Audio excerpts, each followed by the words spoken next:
आपलं सहर्ष स्वागत करीत आहे. रायगडावरील तुमची रोमहर्षक भ्रमंती सुरू होण्यापूर्वी रायगड कसा आणि का पाहावा हे सांगण्याचा हा प्रयत्न आहे.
पावन झालेल्या रायगड पुण्यभूमीत आपल्या ग्रुपचं प्रथम सहर्ष स्वागत करतो आणि रायगड पाहायला इथून सुरुवात करणार.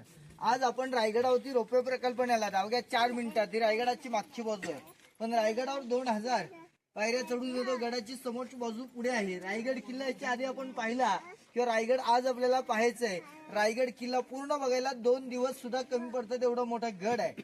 रायगडाचं क्षेत्रफळ पायथ्यापासून 1200 एकरामध्ये रायगड आहे आणि रायगडाचा वरचा पठार बागा परिसर हा 100 एकरामध्ये किल्ल्यावर 350 इमारती, 11 तलाव, 84 पाण्याचे हौद आहेत. पण या रायगडाचं इतिहासात नाव होतं पहिले रायरी नावाचं डोंगर. या रायगड किल्ल्याची हाईट आहे समुद्र सपाटीपासून 2851 फूट गडाच्या उंचीवरती उभे आहोत. गडाच्या पायथ्यापासून रायगडाची हाईट इथपर्यंत 1375 फूट गडाची उंची आहे. या गडावरून राजांना 8 किल्ले दिसायचे. तोरणा, राजगड, लिंगाणा, प्रतापगड, मकरंदगड, सोनगड, मानगड. प्रतापगड गडाच्या दक्षिणेकडे आलं. प्रतापगडापासून रायगडाच्या पायथ्यापर्यंत मधल्या विभागाला जावळी खोरं म्हणायचे. हे जावळी खोरं जावळीच्या चंद्रराव मोरेंच्या ताब्यात होतं. जावळीच्या चंद्रराव मोरे त्यांच्या ताब्यात हा रायरीचा डोंगर होता. पण छत्रपती शिवरायांनी जावळीच्या चंद्रराव मोरेंकडनं महाराजांनी हा रायरीचा डोंगर महाराजांनी जिंकला 15 मे 1656 मध्ये. 1656 ते 1670 पर्यंत या रायगडाची बांधकामे चालू होती. म्हणजे रायगड किल्ला बांधण्यासाठी 14 वर्ष लागली होती. 14 वर्षात ज्याने गड बांधला, या गडाचे आर्किटेक्चर इंजिनियर आपले हिरोजी इंदुळकर होते. गड 14 वर्षात रायगड बांधला. या गडावरती 350 वाड्यांवरती पूर्ण छप्पर होतं. पूर्वी सागवानी लाकडं होते. गोल आकारात कुंभारबाईची, कापडबाईची कौलं होते. म्हणजे याच्यावरती बँगलोर टाईप रायगडावरती पूर्ण छप्पर होतं.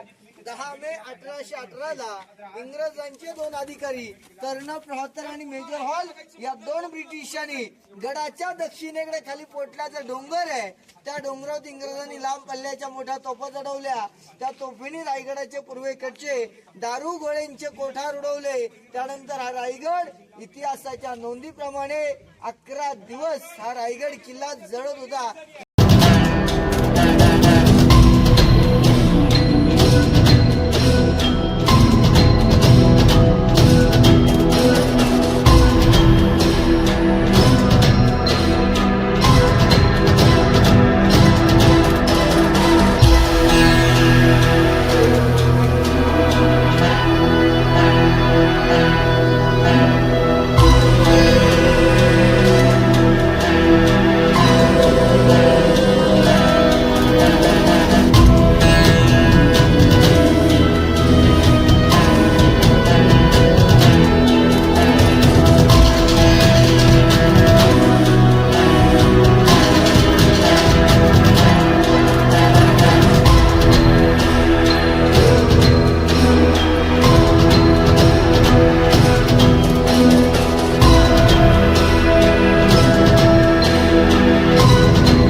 जय भवानी.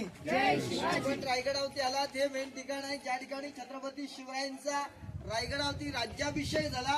ती ही जागा आहे महाराजांच्या राज्याभिषेकाची.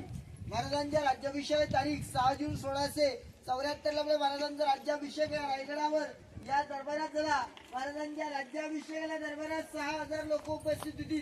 6000 लोकांतून लाईट माईक लाऊडस्पीकर काही सिस्टीम नव्हतं. राजे सिंहासनावर बोलायचे प्रजेपर्यंत आवाज ऐकायला यायचा.